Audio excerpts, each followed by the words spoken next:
नमस्ते।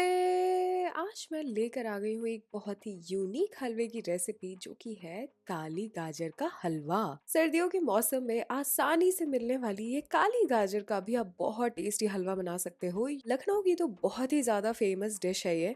वैसे आपके पास अगर काली गाजर है ना तो वो लखनऊ की फेमस डिश को आप भूल जाओ और इसे आप भी घर पे रेडी कर सकते हो बिल्कुल उसी स्टाइल में। तो रेसिपी को शुरू करते हैं। तो सबसे पहले मैंने यहाँ पे ले ली है काली गाजर, जिसे अच्छे तरीके से मैंने साफ कर लिया था। इस पे बहुत ज़्यादा मिट्टी होती है, इसलिए हम साफ करने के बावजूद इसे अच्छे से छील लेते हैं। जब अच्छे से गाजर छिल जाए तब हम इसे ये वाली जो साइड है ना ग्रेटर की, इससे ग्रेट कर लेंगे। तो ये सबसे मोटी वाली साइड है, आप इसे सही से ग्रेट करना, आपको ज़्यादा बारीक साइड से ग्रेट करने की ज़रूरत नहीं है। जब आप पूरी काली गाजर को अच्छे तरीके से ग्रेट कर लो तब हम बढ़ेंगे आगे। बहुत ही इजी प्रोसेस है। यहाँ पे आपको एक बर्तन में पहले लेना है घी, और घी में हम थोड़े से ड्राई फ्रूट्स को रोस्ट कर लेंगे। आपको ड्राई फ्रूट्स को बहुत छोटे छोटे पीसेस में कट करने की ज़रूरत नहीं है, इतने बड़े बड़े पीसेस ही हल्का फुल्का कट करके आप रोस्ट कर सकते हो। आँच का ध्यान रखना बहुत इंपॉर्टेंट है। यहाँ पे आँच बिल्कुल धीमी है, और धीमी आँच पे घी में हल्का सा भूनने के बाद ना आप इसे बाहर निकालोगे। बहुत ज़्यादा कलर देने की ज़रूरत नहीं है ड्राई फ्रूट्स पे।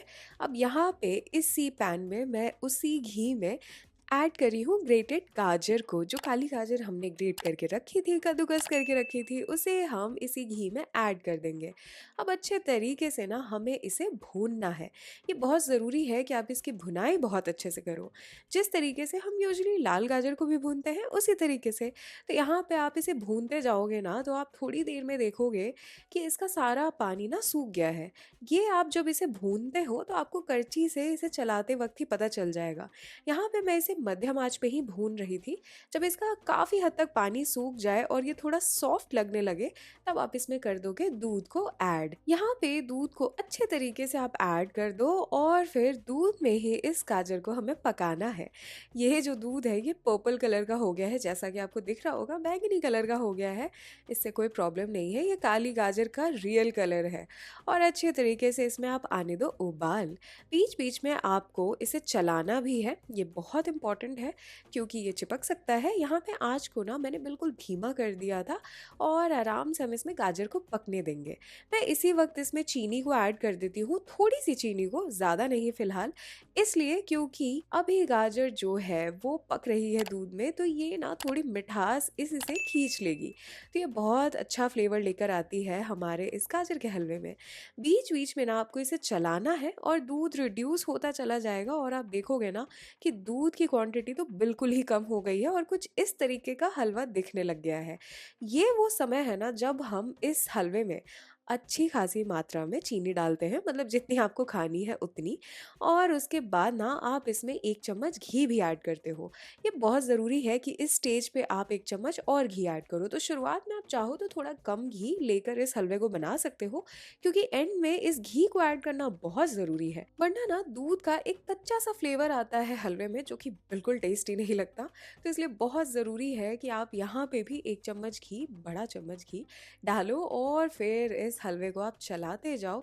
अभी चीनी भी अपना पानी छोड़ती है और ये हलवा थोड़ा चिपचिपा होने लगता है, बट कोई प्रॉब्लम नहीं है, आप इसे बस चलाते जाओ।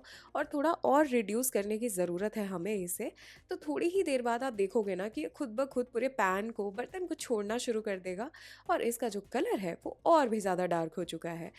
लेकिन हाँ, घी और चीनी को ऐड करने के बाद ना आप इसे बिल्कुल धीमी आंच पे आराम आराम से भूनना। ये बहुत ज़रूरी है, इससे बहुत अच्छा फ्लेवर आएगा, और जो सारी चीज़ें हैं ना उसका पका पका टेस्ट, ना कि कच्चा कच्चा टेस्ट आएगा। तो ये बहुत ज़रूरी है। और थोड़ी देर बाद ही जैसे ही ये पैन छोड़ने लगे तो आप देखोगे ना कि थोड़ा थोड़ा जो घी है वो रिलीज़ होना शुरू हो जाता है इस हलवे से, साइड से। तो आप समझ जाओ आपका हलवा बिल्कुल तैयार है। इसका कलर इतना डार्क होता है कि ये अंदाज़ा लगाना बहुत ही मुश्किल हो जाता है कभी कभी कि हलवा अच्छे से पका है या नहीं।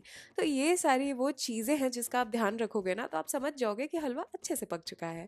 तो बिल्कुल अंत में ना मैंने इसमें इलायची का पाउडर ऐड करा था, और फिर मैंने इसे अच्छे तरीके से चला लिया, और फिर मैं इसे कर दूंगी गर्मा गर्म सर्व। तो ये रेसिपी ना बिल्कुल रेडी है, तो जाओ बनाओ और मुझे बताओ कि ये रेसिपी आपको कैसी लगी। ऊपर से आप अच्छे तरीके से इसे भर दोगे ड्राई फ्रूट्स के साथ, जो हमने स्टार्टिंग में ही भून लिए थे और फिर मैं तो इस पे चांदी का वर्क लगा रही हूँ। ये बिल्कुल ऑप्शनल है, ये ज़रूरी नहीं होता, लेकिन लखनऊ में ना इसी तरीके से इसे सर्व करते हैं, तो मैंने सोचा मैं भी ऐड कर दूँ। अब ये तो ऑप्शनल चीज़ है, आप इसे डालो या ना डालो, ड्राई फ्रूट्स के साथ ही ये बहुत ही ज़्यादा लजीज टेस्ट करता है। आप इस सर्दी में इसे ज़रूर बना के ट्राई करो और अपने घर पे लुफ्त उठाओ लखनऊ के इस फेमस डिश का। मैं आशा करती हूँ कि आपको ये रेसिपी, ये वीडियो पसंद आई हो। अगर आई हो तो लाइक का बटन ज़रूर दबा देना और ऐसी वीडियोस, ऐसी रेसिपीज़ के साथ तो मुझे हर हफ्ते आना ही है नमस्ते ईट्स के चैनल पे, तो मेरे चैनल को ज़रूर सब्सक्राइब कर लेना। तब तक के लिए बाय बाय।